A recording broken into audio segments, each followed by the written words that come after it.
Rabbi syrah li sadri wa yassir li amri wa hlul 'uqdatam min lisani yafqahu qawli. Alhamdulillah, syukur kepada Allah SWT, segala puji bagi Allah Tuhan sekalian alam. Salat dan salam ke atas junjungan besar Nabi Muhammad sallallahu alaihi wasallam. Terima kasih banyak diucapkan kepada tuan pengurusi acara. Alhamdulillah, akhirnya mikrofon ini sampai kepada saya. Terima kasih juga diucapkan kepada Tuan Imam Barisan Jawatan Kuasa Madrasah, orang-orang Kuwait Madrasah. Begitu juga pemimpin-pemimpin tempatan di semua peringkat yang berkesutan hadir, untuk ketua adat, tuan-tuan dan puan-puan rahmati Allah sekalian. Alhamdulillah.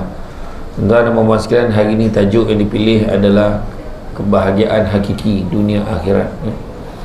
Jadi bila sebut tentang bahagia, macam-macam pandangan, macam-macam falsafah bahagia. Ada orang cakap konyang bahagia, ada orang cakap kahwin bahagia, ada orang cakap kahwin lebih bahagia, kan? Berkahwin lebih bahagia, kahwin jumlah lebih daripada satu pun boleh jadi bahagia. Tapi ada juga yang tak. Ada orang dia makan konyang, akhirnya sampai jadi penyakit, pun tak bahagia juga. Ada orang dia makan banyak, sodap waktu makan, dia makan durian tak berhenti, bersambung-sambung makan, D13, D16, musangking, IOI, udang merah, kucing tidur, semua dibalun, tak berhenti, malam tu manung. Jadi masa makan tadi bahagia mana apa, kan? Macam tu jugalah, kan? Macam tu jugalah, ada orang dapat jumpa anak bahagia, beranak bahagia, tapi ada orang ada anak nyusahkan dia, ada juga. Jadi akhirnya kita melihat kebergantungan kita kepada selain pada Allah belum tentu lagi dapat membahagiakan. Berapa ramai orang bergantung dengan manusia, dia kecewa. Dia bergantung dengan jawatan pun dia kecewa. Dia bergantung dengan selain pada Allah, dia akan kecewa. Aku harap dia boleh tolong aku dapat kerja ni. Sekali dia tak dapat tolong, kita marah orang tu, kita kecewa sampai hati dia, tak nak dia tolong. Kenapa sebut keterbatasan manusia tu? Belum cerita lagi manusia tu mungkin tak mampu.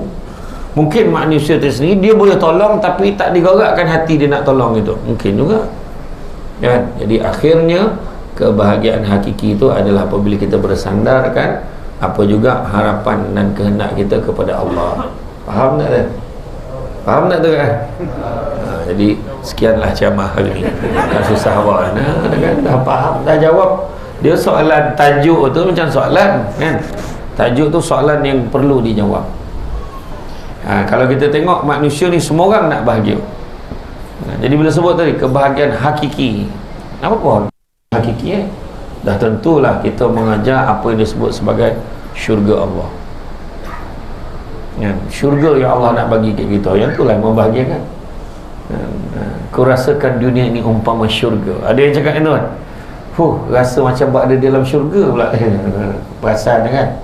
Digambarkan dalam kitab Mukasyafatul Qulub daripada Imam Al-Ghazali, kitab penenang jiwa. Tajuknya menangis kerana takut kepada Allah. Cari satu tajuk tu, tajuk dalam satu bab tu, menangis kerana takut kepada Allah. Jadi digambarkan bagaimana sekumpulan manusia dapat masuk dalam syurga. Bila masuk dalam syurga, dia dapat lihat pemandangan indah, makanan yang lazat-lazat terhidang dengan air araknya, dengan melihat sungai-sungai air yang sungai susu, sungai madu yang boleh mandi, boleh minum. Dia nampak memang cukup indah kemudian Allah Ta'ala. Dikatakan Allah Ta'ala memerintahkan pada malaikat, wahai malaikat, kau bukakan tabir ini biar dia nampak mukaku. Malaikat jawablah, macam mana lah ya Allah, mana mungkin mereka boleh melihat wajah engkau dengan tahap mereka derhaka kepadamu atas dunia dulu. Atas dunia dulu melawan ni kau jauh. Atas dunia tu ada benda dia tak baik, semayang pun tak cukup, kan? Sabut pasal korban tarik muka, kan? Kan? Dah masuk bulan ni, dah sampai dah, hampir-hampir dah nak sampai pada bulannya tu, kan? Jadi siapa nak join korban, kita tak pernah tinggal buat korban daripada 2016 sampai sekarang, termasuklah PKP, kan? Tu cakap tu Semua orang, yo ko Allah semua kan. Jadi bila dah cakap dengan Allah Ta'ala macam tu, Allah Ta'ala kata, tak, kau bukakan tabir ni biar mereka boleh melihat pada aku. Kenapa? Kerana salah satunya adalah mereka pernah menangis kerana aku di atas dunia tu. Jadi malaikat pun buka. Bila malaikat buka je, langsung semua sujud. Yang nampak Allah tu tahu sujud. Kenapa engkau bersujud? Di sini bukan tempat beramal, di sini bukan tempat bersujud. Kenapa engkau sujud? Apakah kau tak rela kepada aku? Allah Ta'ala tanya. Langsung semua menjawab, betul lah, tu bukan tempat beramal, tu bukan tempat sujud. Masuk dalam syurga, tak ada siapa tanya Zuhur dah masuk belum. Wih, semayang, wih, semayang. Kan Allah Ta'ala nampak kita tak semayang kan? Tak ada, dalam syurga free and easy, suka hati lah kau. Berapa banyak perempuan nak duduk kat keliling kau, terpulang. Orang perempuan nak suami berubah roman, tiba-tiba jadi ada nazis, boleh? Contoh lah kan, ni contoh lah kan? Contoh lah. Apa dia jawab? Mana mungkin kami tidak rela kepadamu ya Allah, dengan tahap engkau telah memberikan kami, menganugerahkan ni sesuatu yang tak pernah terlihat dari mata, tak pernah terdengar kat telinga, dan tak pernah terlintih ke hati. Makna hebat syurga ni. Kalau kita bayar Steven Spielberg untuk buat satu filem untuk menggambarkan syurga, not even 0.00000001%, not even, dia takkan dapat untuk menggambarkan syurga itu bagaimana sebenarnya. Jadi itulah kebahagiaan yang hakiki. Ini adalah yang cakap, tak apa weh, kita ni umat Nabi Muhammad, macam mana pun kena seksa, last kali mesti masuk syurga ni. Amboi, anda apa nak kau? Bayangkan malaikat Jibril beritahu apa? Punya dahsyat dengan aku. Kalau terbuka sedikit lubang, terbuka sikit pintu neraka tu, walaupun sebesar lubang jarum, hancur dunia. Himpunan napi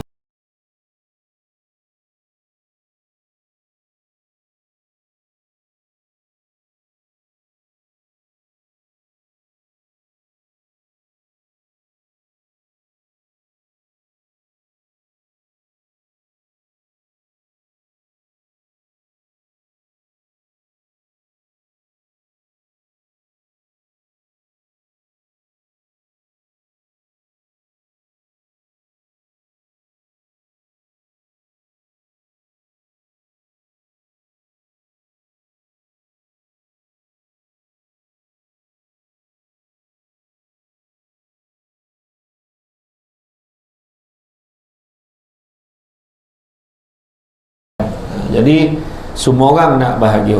Ada orang kata bahagia tu adalah dengan harta, duit banyak. Ada orang duit banyak, penyakit pun banyak.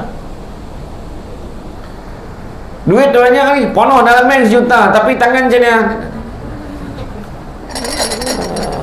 nak minum pun banyak. Bersuap, suap pun miss. Macam mana? Career, pangkat tinggi, alamak, bahagia sampai masuk duduk tepi tiang, pencen. Kan? Betul tak? Bukan cakap apa, termasuknya bercakap ni, saya pun dah pencen dah.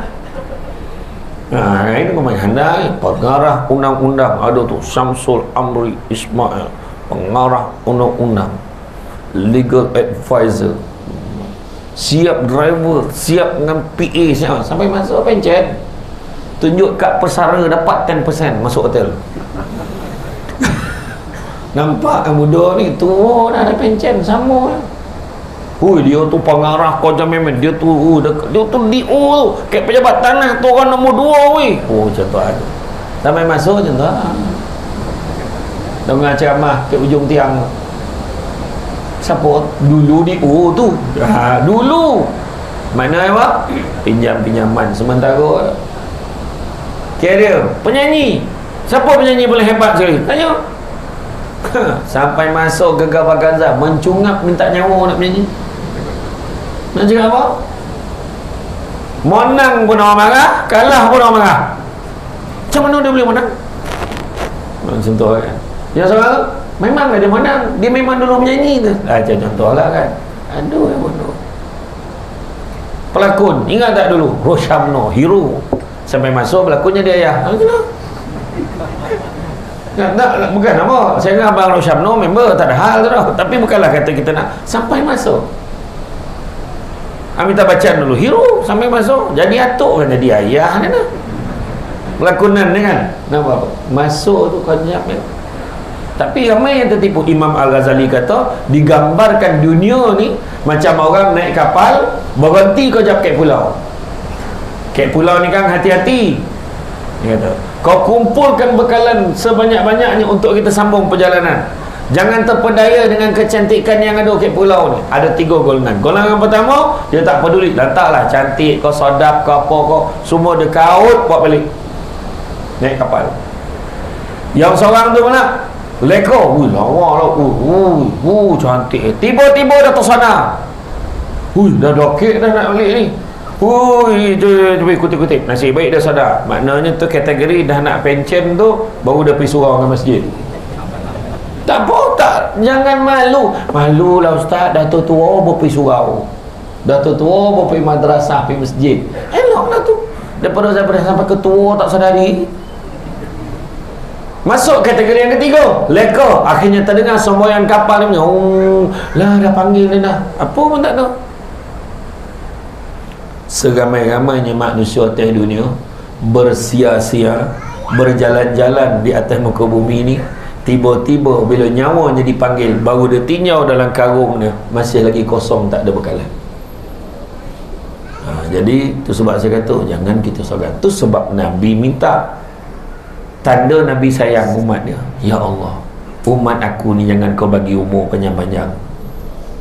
Nabi minta. Adalah yang tak berhati sayang kita, mesti Nabi biar umur kita panjang-panjang. Kenapa lah Nabi minta umurnya banyak? Sebab Nabi kena umat dia. Nabi kena umat dia. Sebab umat dia ni kalau bagi botih nak poho, bagi poho nak satu badan. Iya, bagi botih nak poho tak cukup sikit. Bayangkan orang hari ni boleh monong. Kalau kita tengok cara orang berobot satu bodoh, dah nak tumbang mana Allah, nak lagi berobot tu, nak lagi jadi ketua kampung. Contohlah, dia dah tak jadi ketua kampung, tak ada, dan mesti lepek juga. Contoh, kau bernapih pun minta nyawa orang macam mana. Tak, saya tak cakap orang sini tu, tempat lain sini okey semua. Betul, kadang-kadang duit dah ada ni, duit dah banyak, nak lagi tak cukup. Ada orang garu pula, aduh pening pula. Kau masalah duit dalam bank tinggal 10 juta, tak rasa nak bunuh orangnya ni. Sebab dia dah biasa dalam bank ada 100 juta, tiba-tiba tinggal 10 juta tu tengah susah bona. Kalau tiba-tiba lah tuan pengurusi umum kan, sekarang malam ni saya umum, berita baik, minta tolong sangat-sangat, khususnya yang ada dekat ruangan dalam ni saja, bukan yang kat bawah ya. Contoh yang dalam ni saja, yang sekarang ni tolong tinggalkan nama dengan nombor akaun. InsyaAllah sebelum tengah malam kita akan bank in kan 500,000 seorang. Contoh, jangan tuntut pula. Ni contoh ya. Contoh, agak-agak apa berlaku. Ada yang berhenti kerja esok pun ada, dapat duit tu pun memang berhenti. Saya dah cukup lah, saya dah tak ada apa benda nak kejar. Sebab pada kita 500,000 tu banyak, pada setengah orang juta tu tak cukup banyak. Kita tengoklah orang-orang dengan cerita berat 20 juta, baru 13 juta cerita kan. Terutama drama Melayu menyampah tengok kan. Kalau culik tak pernah 3-4 juta, memang 5 juta. Aduh, mana papa nak cari duit banyak tu, menyampah kan. Tak pernah tak juta saja kan. Tak kisahlah, tapi nak gambarkan tak pernah cukup. Dan tu sebab Nabi sebut anak-anak Adam kalau diberikan 2 lebah emas, nescaya dia lebah yang ketiga, tak pernah cukup. Nabi sebut. Jadi bila Nabi kata minta umur jangan panjang-panjang, lebih kurang Nabi yo. So orang Malaysia ni lebih kurang umur 60 tahun. Tu sebab kita tengok orang 50, 60 dia dah berjinak-jinak pergi ke surau masjid. Itu tujuannya. Yang Nabi minta umur jangan supaya kita boleh bajet-bajet. Ke ada sini yang rasa rasa sampai 100 tahun. Tak ada lah kan. Budak tu bayangan ada seorang saya dekat Wangsa Maju, ada satu sepasang suami isteri, saya camah pergi maghrib, lepas isyak dia datang, lepas dah semayang dia datang, lah ustaz camah dah habis ke? Dah habis dah. Kenapa? Lah saya bawa ajak anak saya, nak lama nak jumpa ustaz. Dia kata pahala tu, itulah anak saya minat sangat dengan ustaz, tapi dia datang laki bini, anak mana? Anak dah meninggal. Tu nak jumpa, nak sampaikan salam dia nak sangat tu. Baru je 2 minggu lepas dia meninggal. Berapa umur dah? 11 tahun. Dia meninggal bila? Dalam tidur, tengah tengok YouTube, tengok macam-macam agama. Macam agama 11 tahun, tak ada sakit, tak ada apa, dia pun niran baik ni. Tengok masa tu dia tengok, dia minat tu tiap-tiap malam dia tengok YouTube Samsul Rebat. Tapi jangan banyak cerita lah. Kau tengok lah, kau nak mati kau tengok lah YouTube Samsul Rebat. Jangan banyak cerita macam tu lah. Dia mungkin tengok semua lah. Dia tengok macam-macam lain pun dia tengok. Nak beritahu umur, jangan terpedaya dengan muda, sebab mati tak syarat tua. Jangan terpedaya dengan sehat, sebab mati tak syarat sakit. Dan begitu juga ada orang mengukur kebahagiaan itu dengan kehidupan berkeluarga. Berapa orang ada keluarga pun tak bahagia. Isteri dah 3, dah hampir tak bahagia gitu. Anak 10, bini seorang, anak 10 tak bahagia. Kau bahagia tak? Lah, anak kau 10 takkan tak bahagia lagi. Tengok anak memanglah, tengok ayat tengok anak memanglah. Habis nak tengok apa lagi? 10 anak dalam kotak ramah, tak ramah, Assalamualaikum salam jadi Waalaikumsalam jadi beranak. Yang faham, tak faham sudah. Laki bagi salam, bini nyaut jadi. Bini bagi salam, laki nyaut jadi. Anak 10 kali beranak. Tak bahagia gitu. Ni habisnya sama nak bahagia ni apa? Kan? Itu sebab Allah Ta'ala berfirman dalam surah Al-Mu'minun ayat yang pertama hingga 9, yang artinya sesungguhnya beruntunglah orang-orang yang beriman, iaitu orang-orang yang khusyuk dalam salatnya, dan orang-orang yang menjauhkan diri pada perbuatan dan perkataan yang tidak berguna.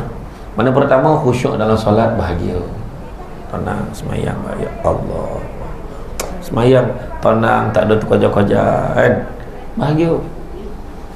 Dalam perbuatan solat, saya selalu tanya soalan, dalam perbuatan solat, menurut kajian daripada pakar teoretik solat yang berbangsa Cina, doktor berbangsa Cina ni, dalam perbuatan solat, mana perbuatan yang paling tenang sekali? Soalan mana perbuatan yang paling tenang? Mana? Kalau sujud jawab lolap tu.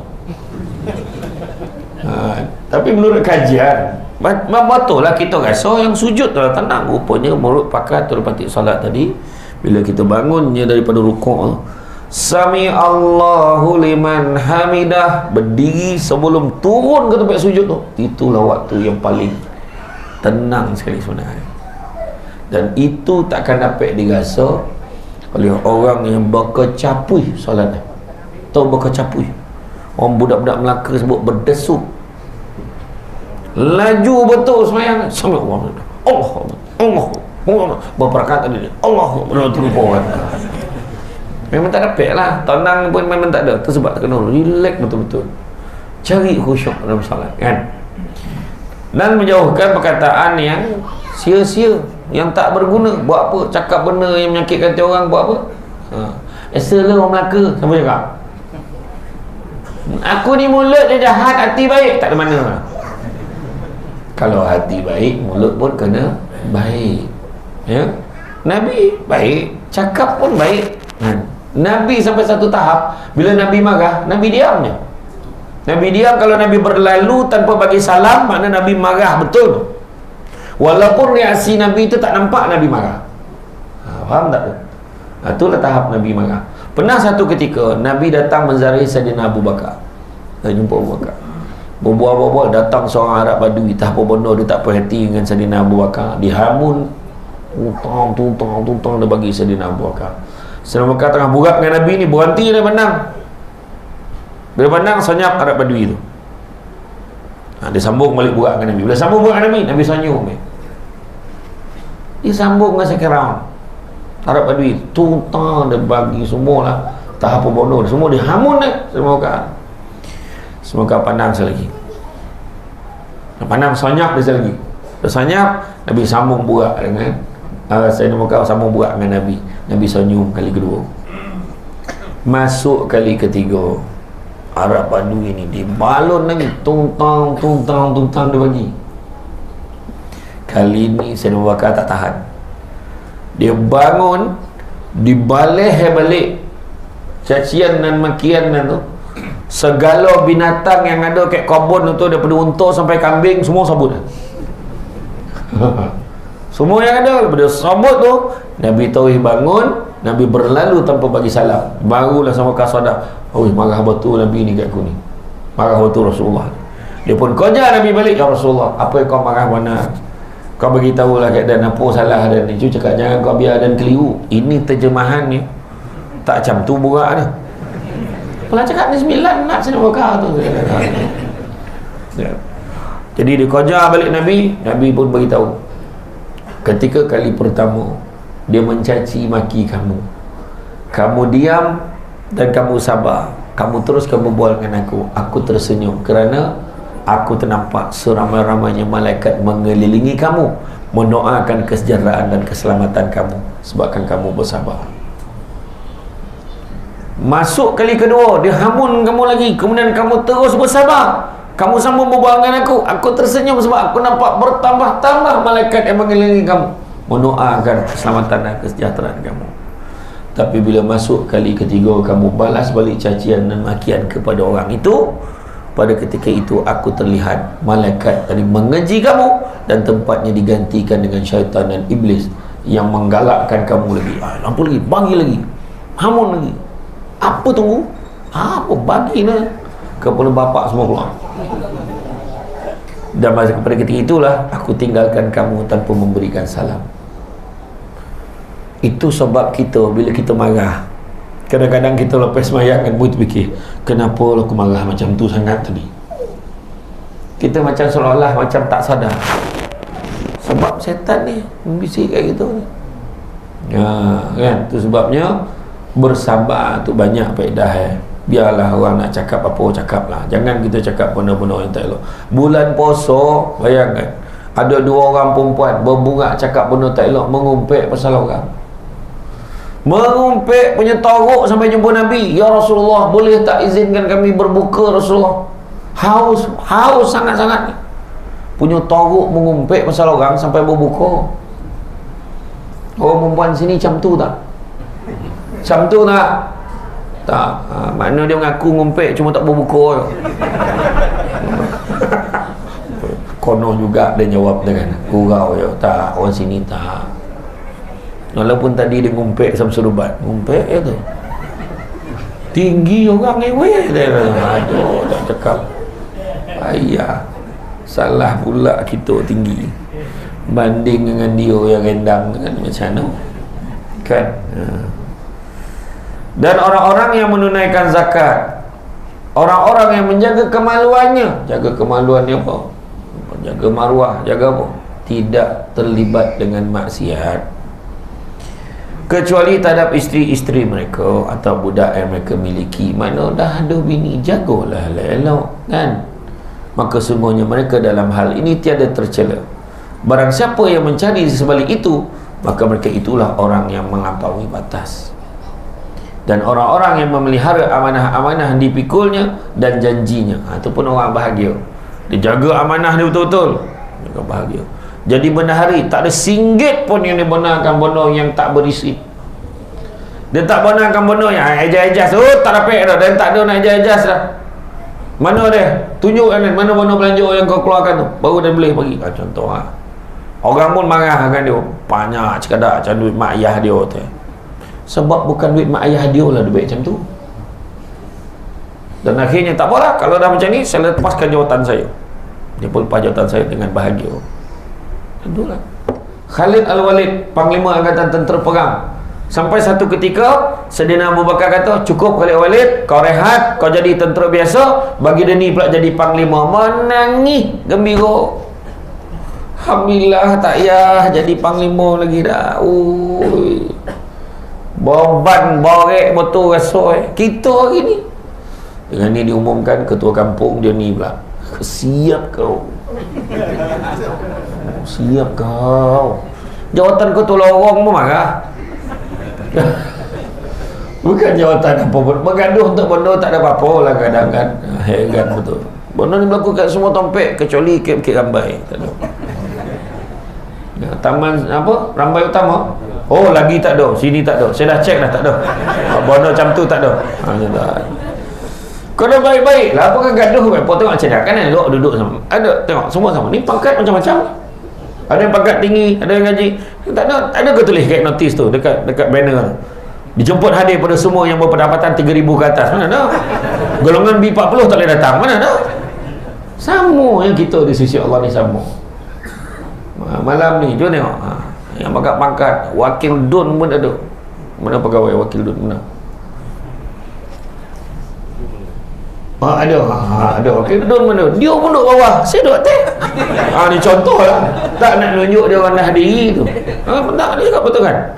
Sampai masuk kan saya lah duduk bawah. Lain nak duduk atas. Nampak? Contoh. Iya. Masa tu ada kita tengok kan. Tengok ada yang berdiri. Abang nak ambil. Tengok dah duduk luar. Nampak? Duduk luar. Yang ambil dia takkan kira siapa yang apa kan? Tak. Tu sebab saya kata tadi. Di sisi Allah kita ni sama. Ya. Ada orang masuk korban kan? Tak ada, sama. Sebab dia datuk-datuk, maka satu bahagian yang lain sikit. Tak sama. Satu bahagian berapa sekarang? 620. 620. Mak mahal ada orang cakap. Mana dah mahal? Memang tu rogo sekarang. Nasib baik korban tak membabitkan ayam. Yang tidak lagi mahal. Agaklah kan. Iya, dia cakap apa tu?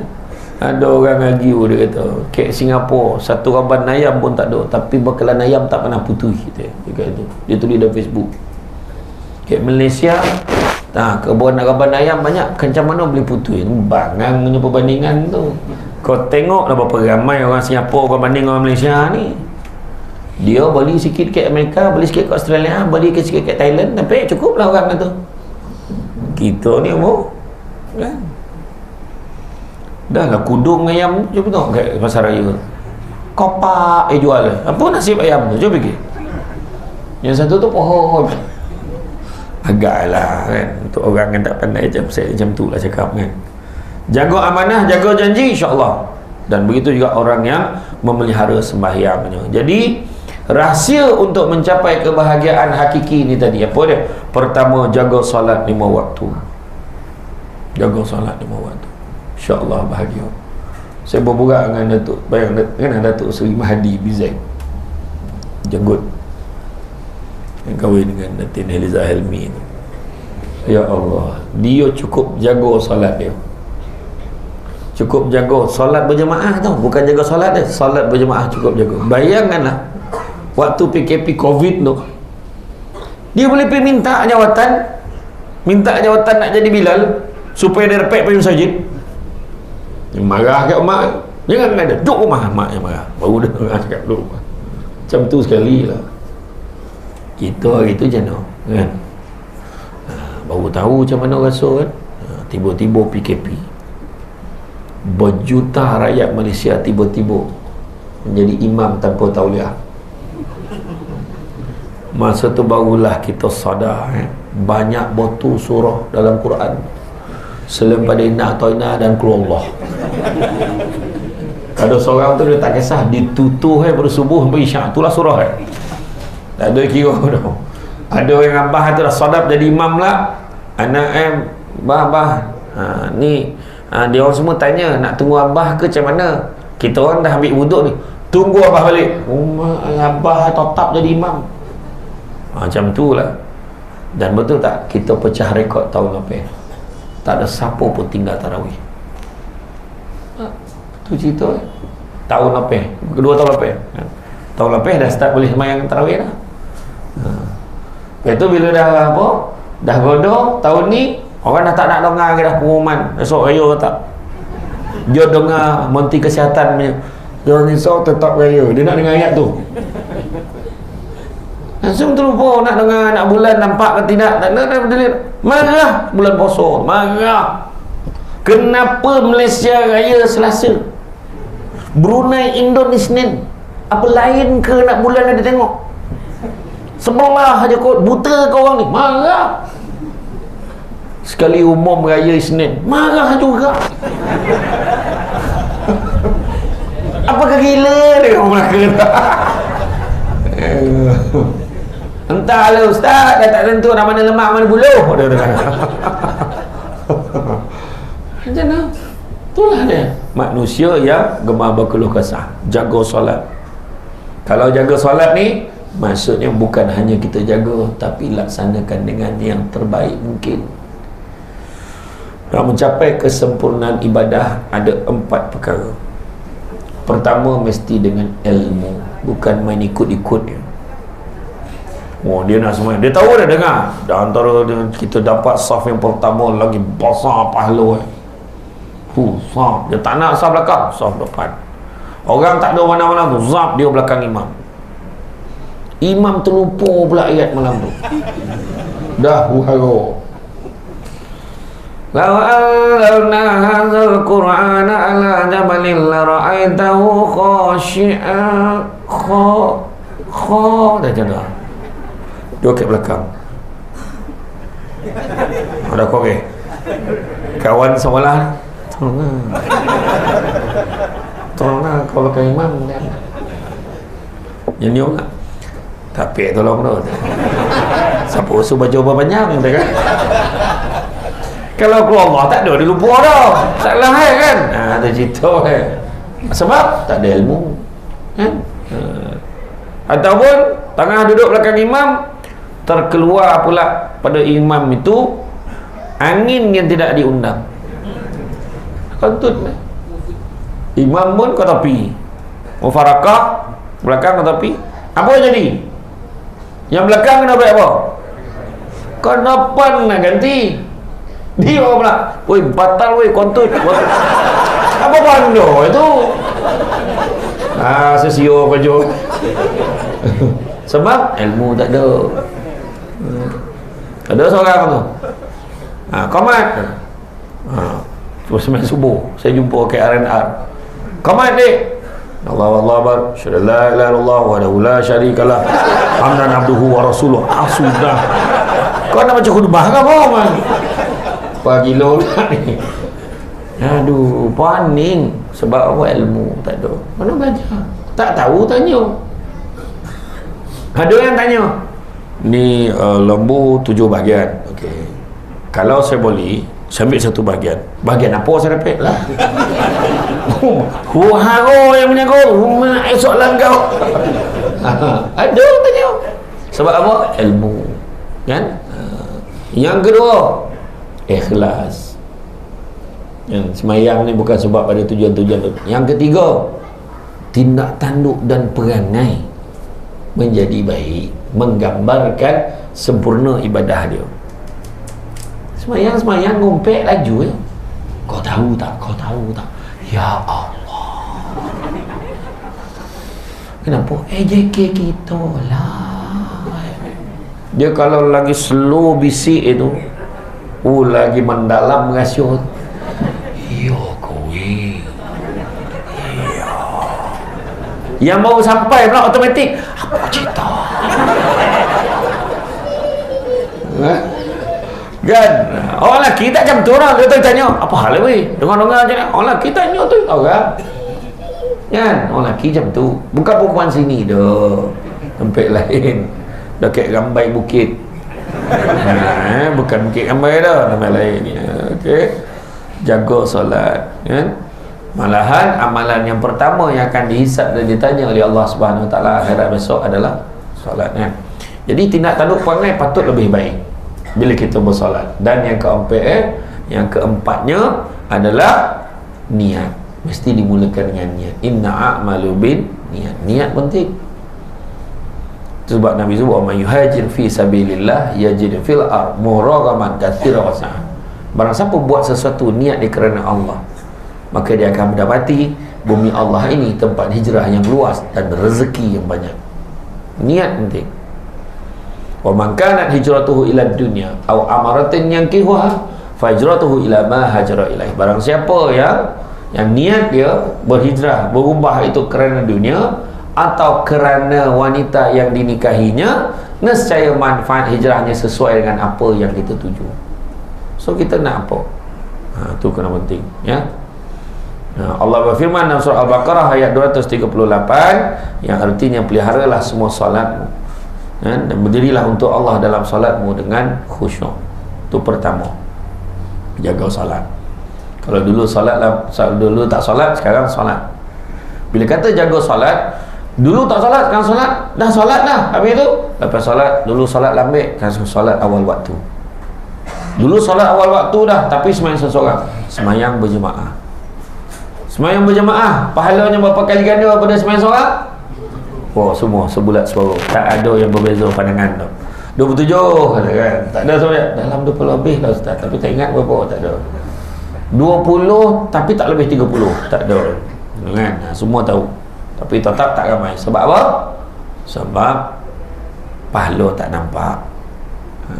Cuba kalau 27 kali ganda tukar jadi RM27. Assalamualaikum warahmatullahi wabarakatuh. Assalamualaikum warahmatullahi wabarakatuh. Tengok nama ke RM27. Okay. Kalau macam tu lah agak macam mana? Ponoh tak dapat sembahyang? Oh no, tak payah rojo lah. RM27 satu waktu, kan? Bayangkan kalau 5 kali dah berapa? Ya, masa tu mulalah orang perempuan kat belakang tu berak. Kau dah berapa lama dah sembahyang sini? Baru 2 minggu. Banyak duit kau. 2 minggu dan baru tahu baru datang lah. Jiran dan tak berguna betul. Dah tahu ada cakap lah, kongsi lah sesama. Ustaz hari-hari cakap tu, dah tetap tak datang. Baru nak datang, baru dah tahu. Tu orang perempuan nak punya berak. Orang lelaki lain, dia tak bincang soal remeh-temeh, dia bincang soal dasar. Agak-agak kau lah. Kalau kita ni makmum dapat 27, imam dapat berapa? Soalan tu dia tanya. Ditahan ni motor imam. Baik, imam cakap, imam dapat berapa? Imam cakap, imam ni jenis zuhud mu. Imam ni jenis mana? Alhamdulillah. Ada. Imam cakap, mam, kita kena telus. Imam jangan main-main ni soal duit ni. Baik, imam cakap, dia kalau lupa-lupa tu kurang lah sikit. Tapi kalau khusyuk tu lebih, kalau malam tu penghayatan tu lebih. Tapi tahu ni contoh tahu pun tak lagi lah RM40. Yur. Malam tu bertumbuk nak jadi imam. Sebab dia duit. Tapi masalahnya 27 kali ganda bukan RM27 lagi banyak, iaitu 27 kali ganda daripada pahala sembahyang seorang. Berapa kali ganda bergantung solat kita. Dengan tahap tu, kan, sayang, kan, jaga solat elok-elok. Yang kedua, tidak membenci. Janganlah kita benci seseorang atas apa juga benda yang dia buat kat kita. Dibaca sampai hati kau. Macam mana? Contohlah, orang pinjam duit kita 2,000 tak bayar, dah 10 tahun kita marah dia, tapi kita terlupa dalam pada dia menipu kita. Rezeki kita tu murah, ya, alhamdulillah. Tak adalah sampai kita menyarap kita berjalan tu minta duit dengan orang, tak ada. Tapi kita tetap nak sabut mana sebab nak ujian. Yang kena tipu kita. Macam mana boleh kena tipu? Codik-codik kena tipu. Dia pandai betul, dia pusing. Pengajaran untuk kita. Jadi kita Jangan benci ke orang tu.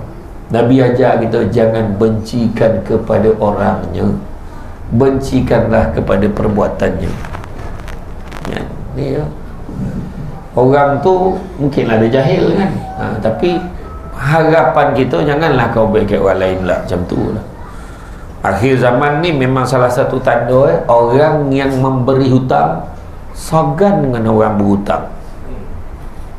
Kita tengok dia nak minta ke tidak, nak minta ke tidak, melok lah tukar sport rim lah, telefon baru tukar canggih ni, minta je lah. Assalamualaikum bang, salam, pahala jadi macam mana cakap je lah. Jadi ingat tak bang, saya ingat saya nak minta balik lah, kalau pek membayar lah balik hutang abang dulu yang 500 dulu. Ada kau hutang kau? Tu yang susah tu. Dia tanya kita balik, ada kau hutang kau? Oh mak, buntan betul kan. Itulah dia manusia kan. Sabarlah tuan-tuan, ingatkanlah dia. Tapi orang yang memberi hutang wajib ingatkan orang tu. Jangan kita biarkan lepas tu kita marah. Mungkin orang tu terlupa, cakaplah dia nak ingatkan dia. Friendly reminder kata. Kau pinjam dia dah 10 tahun 500, kalau ikut interest lah. Oh mak, ikut interest, jangan macam tu ya. Sebenarnya orang tu kalau bayar balik duit kita setelah 10 tahun tak sama nilai. Orang yang tengah susah dapat RM500 kita bagi pinjam, dan bila dia bagi balik kita 5,000 pun tak sama dengan 500 tu bila dia dah sonat. Sebab kita bagi dengan tahap kita pun susah. Itu kadang-kadang orang terlupa. Orang yang meminjam daripada orang dengan niat tak nak pulang, Nabi kata orang yang meminjam dengan niat tak nak pulang, akhirat besok dia akan dihimpunkan bersekali dengan penyambun perompak pencuri. Sebab penyambun perompak pencuri ambil harta orang memang niat tak nak pulang. Jadi berbeza dengan orang tu. Dan dalam satu hadis lagi, kalau orang tu meminjam sengaja tak nak bayar, dia mati syahid, Allah hidupkan dia balik, dia mati syahid lagi, Allah hidup dia balik, dia mati syahid 3 kali, takkan masuk syurga. Main buat hutang. Tapi mana yang belum settle kan sampai. Macam tu. Satu lagi, jangan gaduh lama nak minta maaf ya. Dua bondo paling mulia di sisi Allah, tapi susah nak buat. Apa dia? Minta maaf dan memaafkan. Dua-dua susah, tapi itulah yang paling mulia di sisi Allah. Minta maaf, kenapa pula aku minta maaf dengan dia pula? Bukan salah aku, tu ayat biasa. Kenapa aku minta maaf dengan dia? Aku pak saudara, dia anak buah, kan? Aku ketua, dia anak buah, aku pula minta maaf dengan dia. Apa cer? Dia kata kan. Sebenarnya tak kira siapa salah, tak kira muda tua, minta maaf sebab lagi tua kita, lagi copek kita dijangkaukan mati dulu. Sebab kita tak tahu kita mati bila. Minta maaf tu sebab tak nak ada benda tak settle dengan orang. Aku minta maaf banyak tak, aku buat salah dengan kau. Pakcik minta maaf, kalau pakcik baik salah silap dengan kau maafkan tak ni? Ya maafkan. Ya pakcik, saya pun sama minta maaf. Yalah, dah lah tu, kita ni bersaudara. Besok mati, soalnya mati sebab sampai minta maaf. Jangan. Yang kedua, memaafkan. Siap boleh pilih. Aku boleh maafkan, tapi bukan dia. Wah, faham tak? Dia boleh pilih pula orang boleh maafkan. Dalam ramai-ramai orang, dia je tak boleh. Jangan macam tu. Minta maaf dan memaafkan. Dia ada satu syarat. Nak minta maaf dan memaafkan, ada satu syarat. Syaratnya adalah tak ada syarat. Itu syarat dia. Ramai orang, aku boleh maafkan dia dengan syarat suruh dia datang jumpa aku dulu. Percayalah, jumpa, minta maaf, tetap tak settle, dia akan buka duit cerita tu. Aku boleh maafkan dia dengan satu syarat, bayar duit aku. Janganlah tak syarat. Nak baik ni tak ada syarat. Walaupun kita tahu dia berhutang, kau dia hutang aku tu tak apa, terserah lah kat kau. Ada duit sok kau bayar lah. Kau tak ada duit, aku dah baik macam mana tak, aku nak cokik kau pula kan. Tapi kau boleh bayar. Andai kata aku mati dulu, kau tak sampai bayar kat aku, kau bayarlah ke anak cucu keturunan aku. Contoh cakap. Jadi mana kata, aku tak nak letakkan syarat kemaafan ni pada tu. Ya. Tu sebab orang perempuan minta maaf dengan suami setiap hari, setiap malam minta maaf. Abang minta maaf tau kalau saya buat salah hari ni. Confirm ada. Kenapa orang perempuan, sebab orang perempuan senang masuk syurga. Orang lelaki tak payahlah, dia ego. Tapi bila perempuan nak minta maaf, bang minta maaf tau kalau buat salah apa-apa. Orang suami yang belagak pula, tahu tak apa kan. Oh mak, inilah peluang aku kan. Yalah abang pun sama, minta maaf ya. Macam tu pun betul, hari-hari minta maaf. Menurut kajian di Malaysia ni, lelaki mati dulu, tak tahu pahal. Kita tak pernah dengar persatuan bapa tunggal. Persatuan ibu tunggal banyak kan? Ibu tinggal lagi banyak. Ya. Orang perempuan minta maaf lagi. Ini tak dijama andoso tu setahun. Tu yang pagi ayo tu. Tak apa bodoh dia cakap pun tak tahu. Yalah dia nampun lah, tak apa bodoh kau cakap pun tak tahu, nampun lah.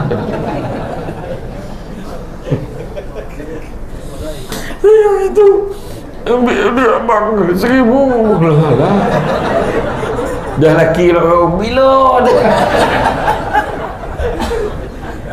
Setiap malam minta maaf ya. Tapi sebenarnya salah tak ambil dik suami tanpa pengetahuan? Salah tak? Orang perempuan salah tak? Banyak betul duit kita ambil dah. Minta lah, jangan ambil-ambil ya. Melainkan dalam kes-kes suami yang kedamut, kedakut campur komut, apa nafkah apa pun tak bagi sampai nak mati bona lah. Boleh ambil duit. Ambil sekadaran untuk hidup, bukan oi taman lah ambil separuh tak perasan nonton ni lah. Jangan. Kau tak tahu tu duit madrasah tu. Duit kutipan ni balon ni, mampu lelaki nak ganti balik kan. Jangan ya. Tu macam kisah Abu Sufyan tu, tajuk lain lah ya. Jangan kita membenci ya, jangan membenci. Allah berfirman dalam surah Al-Hujurat ayat yang ke-10, yang bermaksud orang beriman itu sesungguhnya bersaudara. Oleh itu damaikanlah, perbaikilah hubungan antara kedua saudaramu, dan takutlah terhadap Allah supaya kamu mendapat rahmat. Yang ketiga, tunaikanlah zakat ya, zakat. Zakat ni jangan ingat zakat fitrah je, zakat harta, zakat emas perak, zakat simpanan, zakat pendapatan, semua tengok. Ketika tidak mampu berzakat, kita bolehlah, kalau kita memang tak masuk kategori sedekah lah, mana yang boleh. Nabi dah sebutkan bala dan musibah tidak pernah mendahului sedekah. Banyaklah musibah hari ni kan. Jadi tiba-tiba ada penyakit yang polik-polik dah banyak sampai. So banyakkanlah bersedekah. Berapa lama dah kau duduk kat taman ni? 10 tahun. Sampai tak 1,000 semangat gitu. Kat madrasah ni. Sampai nak mana? Macam mana kan? Online pun tak apa. Bank select bank. Apa banknya? Bank Islam. Bank Islam 05 012 0100 bla bla bla bla. Bank Islam, nombor account bank. Description: doakan saya kaya. Amboi kamai. Doakan saya kaya. Amam RM1. Tu tak tahan tu, tangan amam RM1. Aduh, tak terlayu. Bila nak capai 1,000 tu? Kan? Boleh lah kan. Sepatutnya boleh. Kalau hari-hari bagi kan. Itu dengan komen betul. Belum sempurna dalam surah Ali Imran ayat 92, belum sempurna kebajikan seorang mukmin selagi mana dia tidak menginfakkan sebahagian daripada harta yang dicintainya. Contoh lalu tabung, buka wallet, ada 2 helai, RM5 dengan RM100. Bagi RM5 tu sebab kita cukup sayang RM5 tu kan. 100 tu tak sayang Ustaz, kejap lagi nak belanja ni, siap dah. Itulah tu alasan yang dia bagilah kan. Kalau terbagi dalam lolak-lolak ngantuk zat bagi tak, dia ingat dia bagi RM5, tengok dalam wallet tengok RM5 ni. Janggut dah tengok tabung tu, mana tabung, tabung tu haru dah kan, lalap lah dia, tak perasan sap dia. Dia sangka kan dah bertukar. Allah Ta'ala izinkan tu. Ditunggu sampai orang semua balik. Jadi alam betul orang lah mam ya. Saya silap sedekah tadi tu. Silap sedekah, bersilap kau. Aduh, orang macam tu kan. Bagilah. Sebab apa, kalau kita kodakut pun akhirnya 100. Yang kita bagi dalam tu kita punya, insyaAllah, kalau kita ikhlas. Tapi yang kita simpan, yang kita tak bagi 100, belum tentu kita punya. Keluar start motor tak mau, pahala ni minyak dah habis pun. Oi, Petron punya habis masa tu RM15 si minyak. Lepas tu baru nak keluar, pancit nak tayar, cat lah, pancit pula, tukar tiup. Dia masih lagi pakai tiup, bukan tubeless, pakai tiup lagi. Tak letak chewing gum, tak maun dah. Tukar, dah tersumul dah. Tukar, tambah lagi RM25. 25 boleh. Dah habis RM40. Tinggal 60. Baru nak start motor. Teng, telefon ni. Hello, bang, jangan lupa bang, beli ni abang. Pergi dekat kedai yang nombor 66 terbalik. Saya tak nak sambut sebab dia tak taja ceramah kita malam ni. Kita sebab tak sambut. Kalau dia nak sambut nama yang betul-betul, so dia taja sikit sponsor ceramah ni. Contoh abang dia. Pergi beli bawang, beli tepung, habis lagi RM50. Dah tinggal RM10, RM90. Dah tinggal RM10 ya. Keluar kedai, bang, itu kau pinjam duit dan RM10 tak bagi. Habis satu. Mana kita punya? RM5 tadi. Satu lagi, jangan sabut-sabut. Kau tahu tak masjid yang handal tu, masjid yang baru buat tu, kau tahu berapa harga? Berapa? 6.5 juta euro. Kau tahu tak duit dan ada dalam tu? Berapa lagi? RM5 je tu. Ya. Dah RM5 kau cerita pula, habis. Jangan cerita-cerita, jangan dibuka-buka dah benda yang kita dah bagi. Ya. Jangan ungkit-ungkit. Cuma perempuan lah, bergaduh sikit sabut. Baik tiap abang.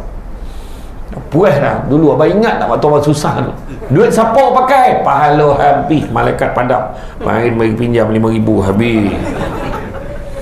Jap hari buat kopi untuk bang, darah kopi apa je habis, pahala buat kopi potong. Apa lagi kan, abang dulu waktu abang susah ni, siapa tolong, abang sakit belakang tu, ingat tak apa picit ni abang, habis pahala picit habis. Saya lahirkan 7 anak untuk abang, pahala beranak yang sebesar-besar tu habis. Jangan ungkit rugi orang perempuan. Nangis sikit tu, saya apa saya tak buat tu abang, berkorban habis, ngungkit habis. Jangan, biar malaikat nak catat dia tak dapat gitu. Sampai dia abang macam-macam sampai untuk abang nak. Apa mana? Lu fikir sendiri, contoh cakap. Kan, jadi tak boleh cantik dah. Dia tersuruh fikir sendiri. Macam dah. Iyalah. Dia tak sabut, jangan saya sabut. Tengok orang lelaki. Mana nak ungkit? Bila bini ungkit dah senyap. Ya, sebab dia tak tahu nak ungkit apa. Apa pula konjur. Macam tak ada apa-apa dah buat ni. Macam tu lah kan. Itu sebab awal lelaki dengan perempuan ni jago elok. Ya. Perempuan ni jago dia, insyaAllah tak mengagam dia dah. Untuk perempuan ni kan perempuan kan, perempuan jaga dia lah. Perempuan ni kau tanggungjawab perempuan ni dua je. Dua je tanggungjawab perempuan: melayan suami, melahirkan anak. That's all. Tu saja. Pegang ni lelak ni sampai salin tak? Komeh rumah, basuh pinggan, basuh kain, bosarkan anak, ngajar anak, semua kau jual lelaki. Dah orang kot. Memang iya pun.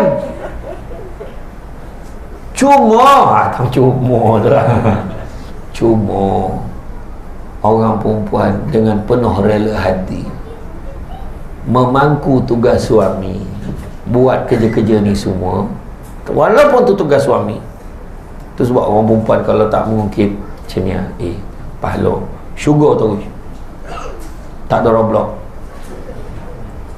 Jadi orang perempuan cukup-cukuplah menangis kerana jantan, cukup lah.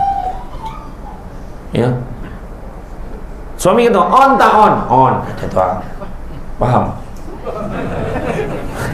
Ni apa ni lah, esok lah, lain kali lah, hantarlah, tak ada mood lah. Ayo panik.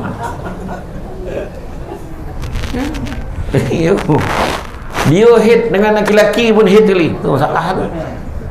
Cuba abang relax, layan suami dengan sebaik mungkin. Abang jemput minum bang, macam ni lah level lah. Cawan siap lapik, itu baru level lah. Oh, suami pun alhamdulillah kosong hari ni. Contoh macam tu lah adab. Ini bagi suami, bang minum bang macam ni. Ingat kelab malam bang. Orang tua-tua dulu kepang tangan tu bagi cawan tak ada alih ni. Nah, ni adab ni. Dah lah ni buat tutup lah bang. Steady. Iya. Orang perempuan, Nabi kata jaga semayang, jaga poso, jaga maruah diri, maruah suami, taat perintah suami, masuklah ke dalam syurga mengikut mana-mana pintu, mengikut pilihan hati kamu. Banyak kan sahawana. Orang lelaki mana dah, lelaki tak boleh pilih pintu syurga, tapi masuk untung semua dengan kau ni, termasuk yang bercakap ni. Faham orang perempuan? Orang perempuan senang masuk syurga. Ni semua bergambar sama-sama debat asyik menangkan lelaki balon perempuan. Tak ni betul orang perempuan ni. Orang perempuan senang masuk syurga. Faham ya? Faham tak? Marah dah. Mulai hari ni apa lelaki nak buat pelantak dah. Setuju je.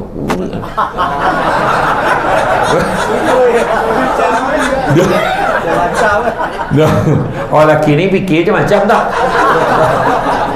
Nak setuju tu untuk benda-benda yang baik. Boleh? Boleh nak? Kahwin baik nak? Okey. Adalah kan. Ubek kuih dah lama jual dah. Ubek berani tak ada lagi. Ubek berani dah ada. Ubek berani dah ada, tapi dah ada depan mata pun tak berani minum. Tu salah dah. Aduh hai. Adil ni tak semestinya kena lebih. Dengan seorang pun belum tentu lelaki boleh adil. Ya. Jagalah yang tu elok-elok. Ya. Jaga elok-elok. Orang lelaki kadang ngomong, saya nak lelaki, saya kena utamakan mak saya. Awak faham? Betul?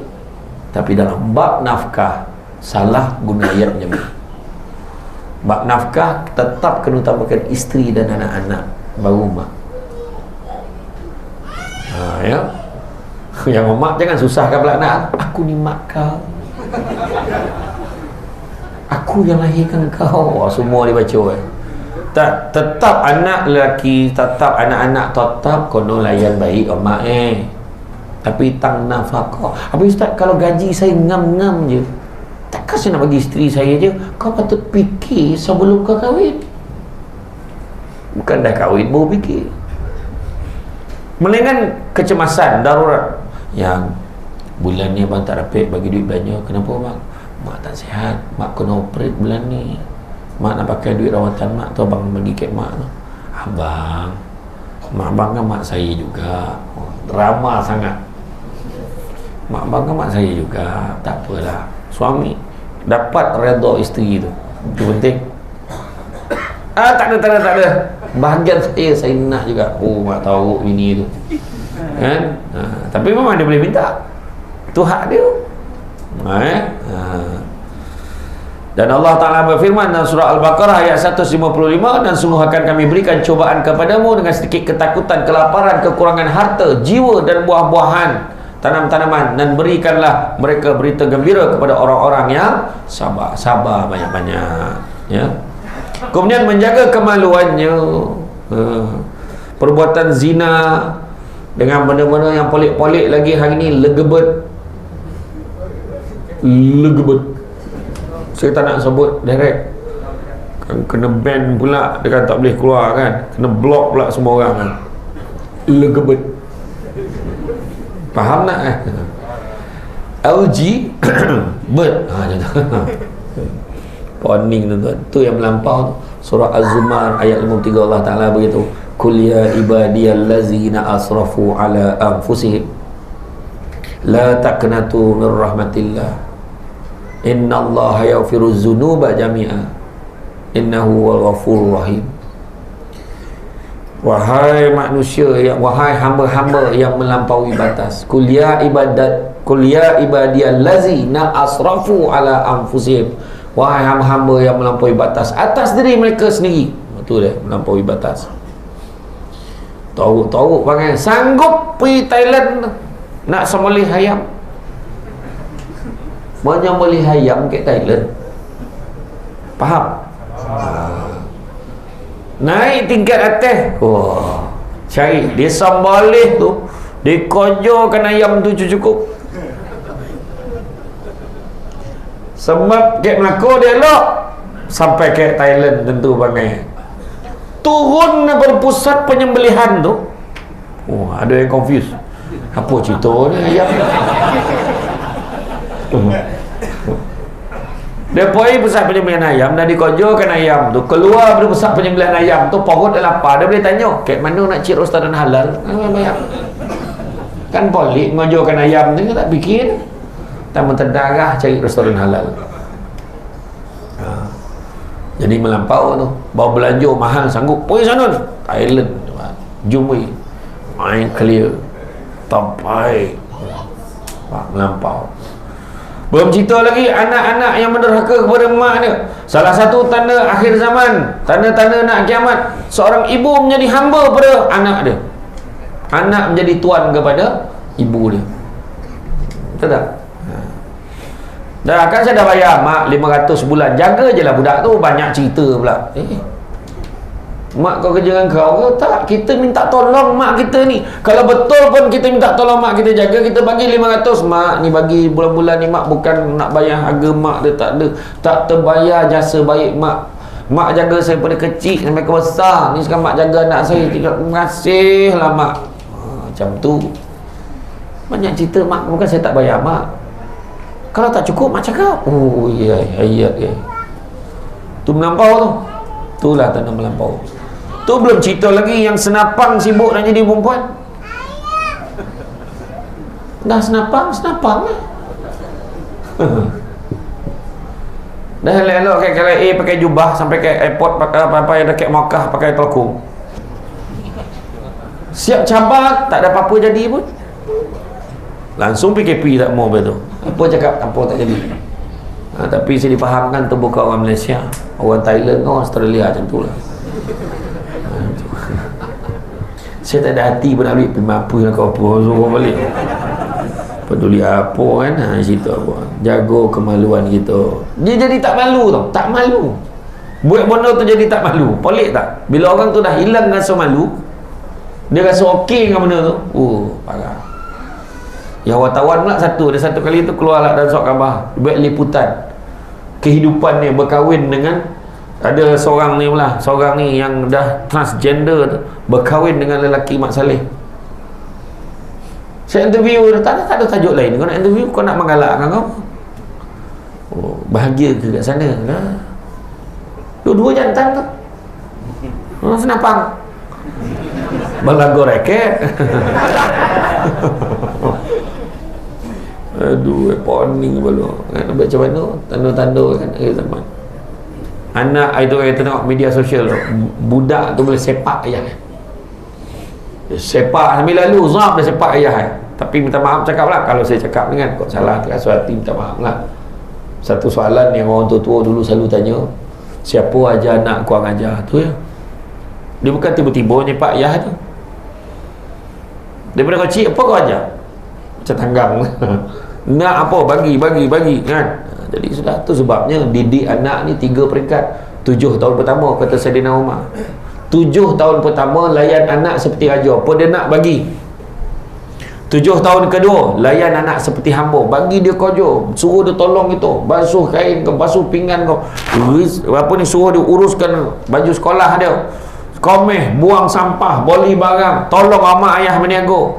Hamba. Bila hamba, bukan semua benda dia nak kita boleh bagi.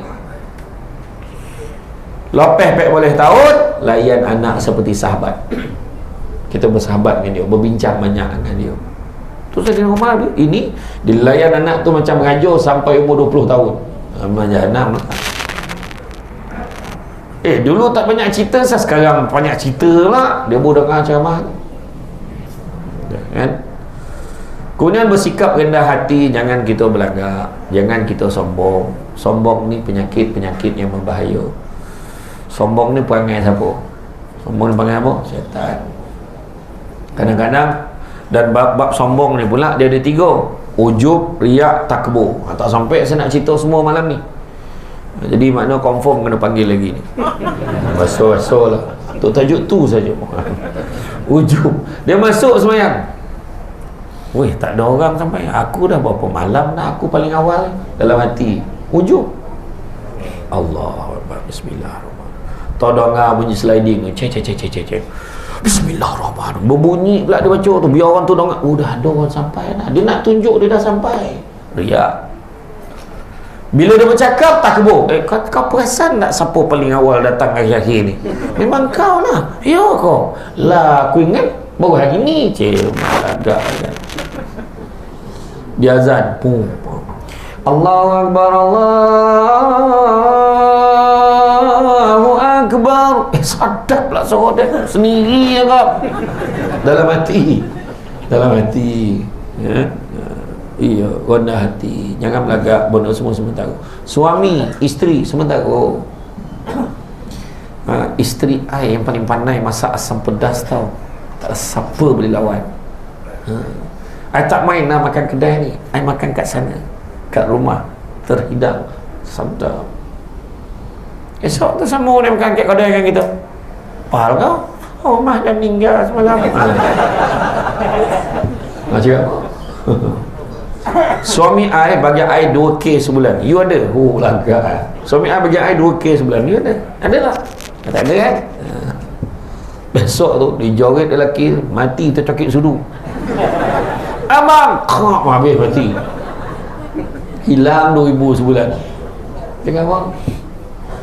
Tak usah belagak. Kedua, duit, harta benda. Dulu kita tengok rumah kat Melaka ni, saya ingat masa saya belajar kat UiTM kat London, Alu Gajah Melaka. Lendu. Bila naik bas tu, lalu kan kebakaran, besar rumah ni, lawa rumah ni. Aku ada duit, so aku nak buat rumah macam tu lah. Cakap dengan kawan, hari ni peduli macam nak mah. Berlambak rumah lagi lawa hari ni. Kita buat rumah, kita rasa okey dah. Ada rumah lawa naik lagi.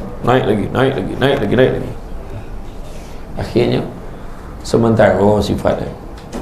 Bukan bawa masuk kubur. Kereta lawa, berapa lama lawa? Lawa kereta kau. Seminggu tak peduli dah. Motor cantik nampak. Berapa lama? Orang tak peduli apa itu. Sementara sifatnya. Telefon boleh telefon baru. Balik rumah dah keluar model baru. Balik rumah tak sampai esok dah keluar model baru dalam TV dah. Dah keluar yang baru. Cakap apa? Beli kereta. Dah keluar yang baru. Saya ni susah naik kereta besar, tak payah. Naik kereta kecil payah. Samsung debat Azia naik. Payah. Susah hidup sekarang. Otak tu. Aduh nak cakap. Saya okey, saya ramah ni Azia ni. My favorite car. Ada yang besar yang kecil ni dah selesa pergi ceramah. Okey. Sampai Perlis tu mana? Ya. Kau bawa family ni tu ayo. Gila-gila ambil oksigen. Ngah kau pula ngah pula.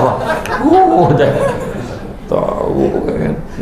Saya ceramah ke Kuantan untuk TM, syarikat TM Net. TM ke hotel butik Kuantan. Daripada Seremban ikut jalan Bahau simpang apa apa ni, Bandar Baru Sorting, Tawi, ke Atung, Muazzam, sampailah ke Kuantan. Sampai ke Kuantan berselumak kereta tu kotor. Saya cakap dengan asisten, weh, kopi basuh lu kereta kan dah habis kan, kau ambil ke sini. Okey bos. Saya pun turun. Yang menyambut saya tu pegawai ATM menyambut saya, steady ustaz. Dia jauh datang naik Grab. Oi, kereta aku tu. Grab khabar kau asam betul. Aduh payah betul. Tu belum cerita dekat apa ni, Banting. Chania dia sak rokok jaga parking. Kereta pun ceramah ni.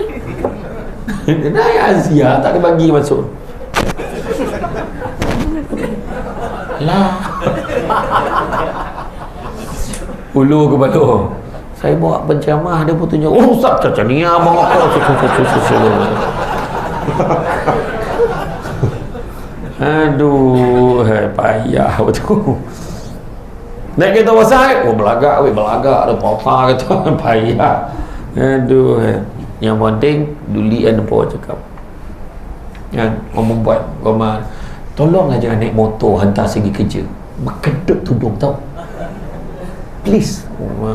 Kocik hati lelaki memang naik motor ni senang macam ni. Kalau tak nak berkodut, sangkut ke hanger, pegang. Naik motor kan, sampai kat tempat kojo pakailah.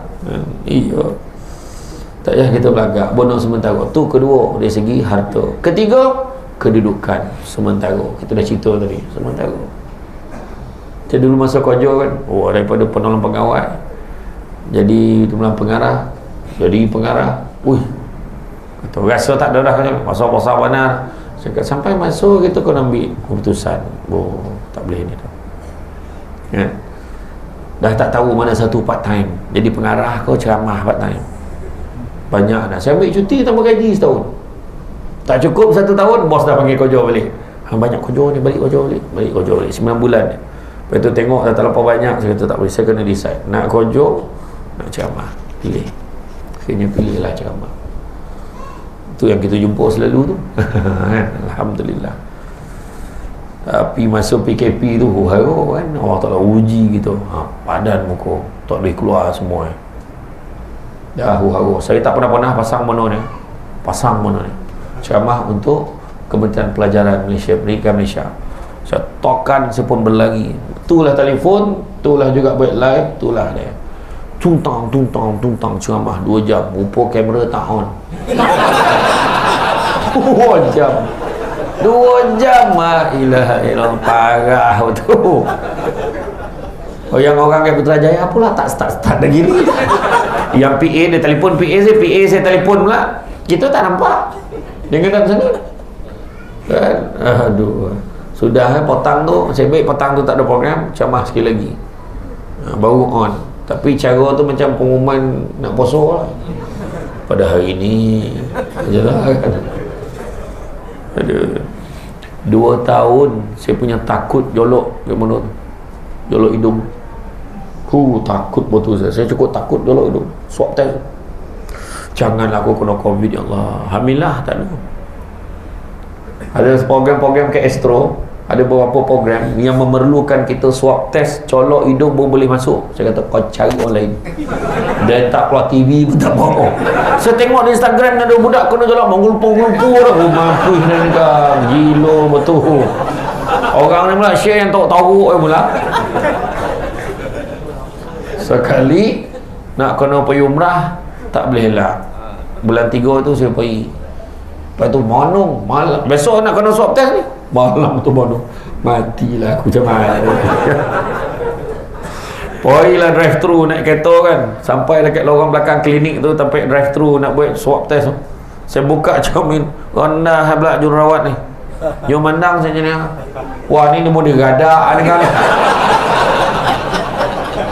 Saya kata kau tunggu situ. Kau tunggu aku turun. Dah turun, nurse yang India dia kita akan rasa macam tak selesa sikit lah ya, tapi tak lama lah dalam kau jolok lah, kau berbunga lagi dia jangan takut ni. Dia tak menjolok tu tak apa, dia pusing-pusing ni malah apa hal. umat. Alhamdulillah negatif. Negatif. Wahal masa tu drama saya semua, pak saudara saya, mak saya, adik saya semua kono. Alhamdulillah saya negatif. Lepas saya pergi ke Mekah. Balik itu pula kerajaan Arab Saudi dah longgarkan SOP. Lepas tu tapi kena buat jugalah tes Helio tu. Yang datang pegawai Arab tu colek bibi. Negatif. Semua negatif. Wahal yang sebilik dengan saya tu, dua lain Helio dia, dua lain dia dah demam tu. Rasa kok COVID ni, dia sebilik dengan saya tak tukar pun. Colek bibi negatif. Biar boleh balik kan agak sonang, dia pun tak nak tahan gitu kan. Apa sampai ke saya dah sonang hati sampai ke LA sebelum cok pasport sepanjang-panjang Kementerian Kesihatan Malaysia dia siap dengan batang ambil kau. Alhamdulillah satu kapal tu abang positif. Kecuali Samsul Depan. Saya tak, saya negatif. Saya 5 hari kuarantin. Alhamdulillah, doa orang ramai kan, alhamdulillah. Tapi tak nak, saya sudah harap-harap janganlah jolok gila tu. Ambil Helio sudah lah kan. Bodoh, nakutkan orang je. Selalu memberi. Seterusnya, nak bahagia hakiki, selalu memberi, bersedekah. Banyakkan bersedekah. Nabi khabar tangan yang di atas lebih baik pada tangan di bawah. Memberi lebih baik pada yang menerima. Dan begitu juga Nabi pesan, banyakkan melihat di bawah dan melihat di atas. Dengan melihat di bawah, kamu akan lebih bersyukur dengan apa yang kamu ada. Jadi makna minta nombor akaun madrasah, bank in, transfer, sah fikir-fikir lah. Ada orang tu nanti dalam kubur, kau nak lapang kubur ni. Dan tak adalah baik benar, lapang pula. Tak adalah lapang benar, lapang sikit lah. Apa hal lapang ni? Malaikat menjawab, sebab dulu kau pernah sedekah RM1. Ikhlas masa tu. RM1 cerminnya lebar lapang kubur dan, kalau dan tahu dan bagi semua orang tahu dan, tapi dah terlambat. Baik bagi pada sekarang. Tanya, sedekah paling senang makan. Paling senang. Tak ada siapa daripada sini tanya, Samsul Debat goma makan apa? Samsul Debat tak goma nasi biryani tu. Tapi dah ada tu tolan lah. Tak contoh lah. Cuba tanya.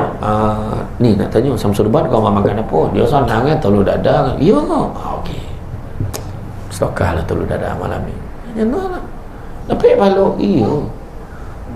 Ada yang tanya, Mam tolong Imam cerita malam ni agak-agak lah bajet berapa ramai?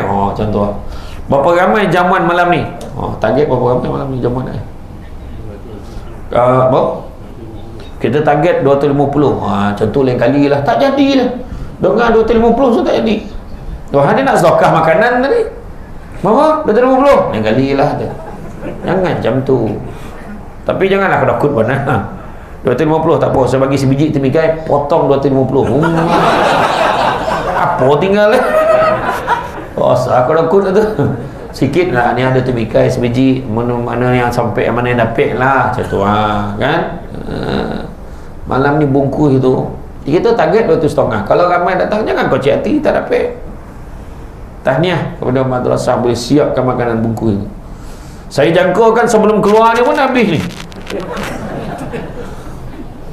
Tak ada ya. Jangan ambil dulu tu. Sedekah ke masjid. Sini madrasah buat sembahyang Jumaat ke sini? Sembahyang Jumaat. Janganlah syek-syek pisang. Upgrade. Anggur. Macam tu. Anggur tu jangan letak belakang. Depan yang letak. Depan lah. Jadi masa salam imam, potik sebiji. Ini letak belakang. Masuk dah khutbah hari tu. Pada semua jemaah, jangan asyik lelaka mengajarkan anggur di belakang saf. Ingat orang kemudian. Ya jangan anggur. Memang tak mengasuh lah orang kenian. Kita duduk saf depan. Tak mengasuh kita dah. Cubalah kan. Kemudian hindari permusuhan. Sedekah tadi, sedekah makan paling senang. Itu sebab macam baik kedui tahlil kan. Peduli lah orang yang salah hari bulan ni. Peduli lah. Siapa baik tahlil dengan aku. Baik tahlil dengan aku. Memang zaman Nabi tak buat tahlil, tapi zikir tu buat. Doa memang dianjurkan.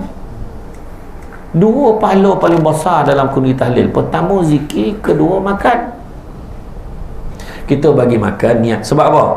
Betul tak Nabi ajar? Kalau arwah ni dah tak ada, kalau mak ayah kita dah tak ada, buat baik pada sahabat-sahabat dia. Ada tak sahabat dia datang tahlil tu?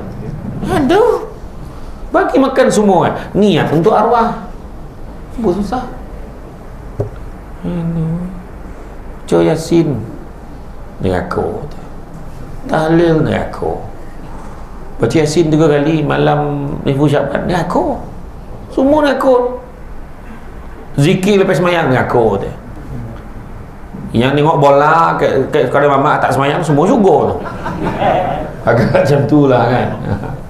Tak ada lah baca Yasin kat kubur tak boleh, haram hukum ni tak boleh baca Yasin nak baca apa? Baca surat khabar. Itu semua lah tu. Benar elok, benar baik orang baik. Nabi kata malam nisfu Syaban tu hidupkan dengan amalan. Kalau nak baca, cuma jangan diwajibkan, itu saja. Mesti baca kata kan. Itu tak boleh. Baca ya. Tak boleh mesti 3 kali. Tu tak boleh. Kau rajin 3 kali, 3 kali. Tak sekali boleh. Kau tak rajin yang sekali tu. Yasin. Subhanallahul azim. Boleh tak? Boleh. Itu tak ada guna hidup tu dah. Bermalih tu kan. Ya.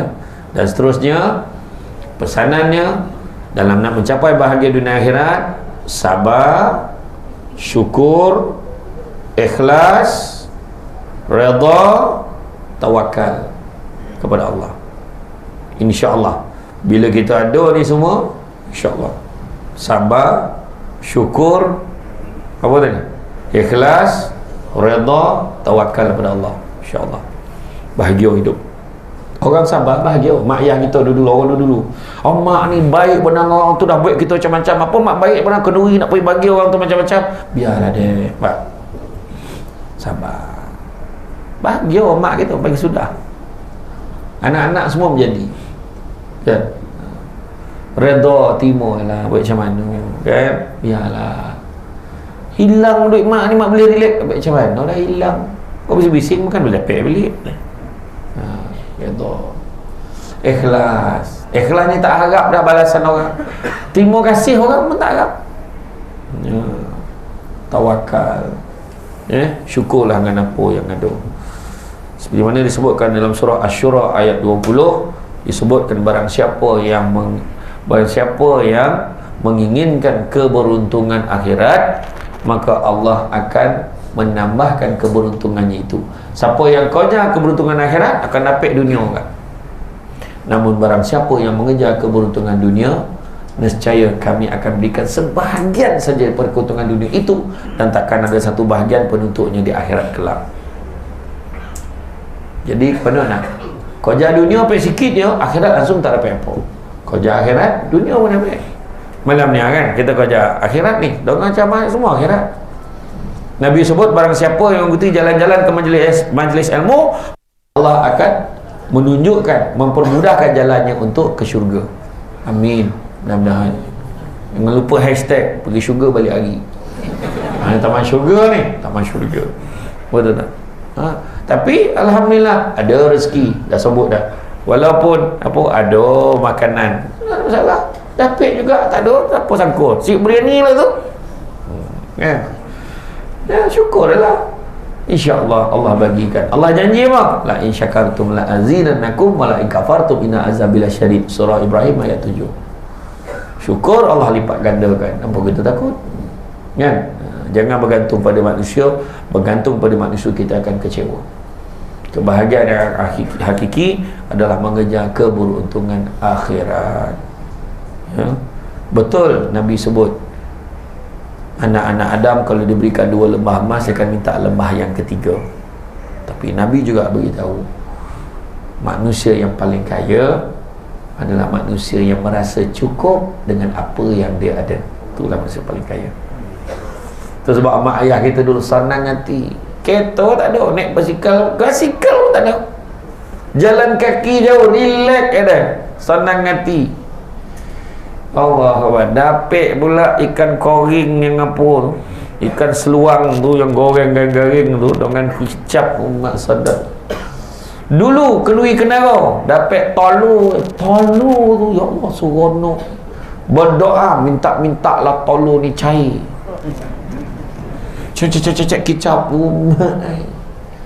dia punya hanyir mulut habis tu. Sadap betul. Iya nak cerita aku dulu. Sekarang poin nilai 3, beli goodie bag, beli tu, beli ni, orang tak hargai pun. Dulu bila kalori kenara, orang punya excited. Kemah mana ada kemah pasang siap macam sekarang kan. Saya sompek lah masa kecil marin yang pakai buluh tu, topek duduk pun pakai buluh. Tak sekarang mana rasa kan. Dulu bergandoi, siap bergantung coklat murah dengan gula-gula tu, tunggu nak digunting, nak lempar kat kita. Budak sekarang beli RM2 boleh asal lampu awak baik kan? Itu ada. Jadi belajarlah bersyukur dengan apa yang kita ada, ya. Jadi tuan-tuan dan puan-puan sekalian, saya faham signal-signal subuh nanti itu, saya faham. Kalau dah bergalih-galih tempat duduk tu kan, kau jawab togak, kau jawab kau topi, kau jawab sini. Oh perempuan kau jawab dia landing ke sini, kau jawab dia landing sini. Upon ni elah. Saya faham tu, insyaAllah, ya. Jadi nanti next time tu tajuk tadilah, tajuk sombong tu belum lagi, ya. Jadi insyaAllah dalam ceramah yang akan tunggulah lama lagi, dah lupa-lupa sebab panggil boleh, ya. Jadi itu saja daripada saya. Saya ucap terima kasih banyak. Bak kata orang, sepandai-pandai tupai melompat, akhirnya jatuh ke tanah jua. Walaupun perkongsian sudah tamat, mudah-mudahan merasap ke dalam jiwa.